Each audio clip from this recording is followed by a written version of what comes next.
Hey guys, welcome to my videos.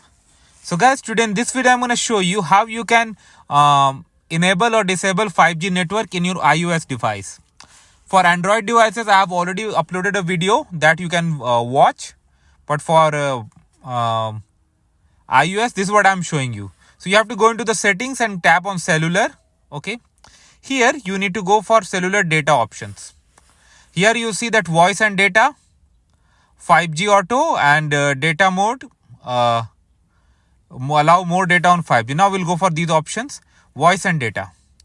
So 5G on, now it is telling you 5G auto uses 5G only when needed for performance. On means whenever it is available. Okay. But yeah, with 5G, it may impact your battery life and some other issues. Now data mode, allow more data on 5G means it's gonna use it's gonna prefer 5G over Wi-Fi in some cases. I have seen that.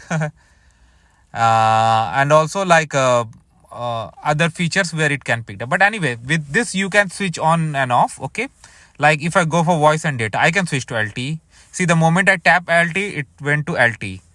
But yes, I can make it to 5G auto, and that's how I'm gonna leave it like that. So that is how simple it is, guys. Let me know what you feel about it. Thanks for watching. Please subscribe to the channel. Thank you.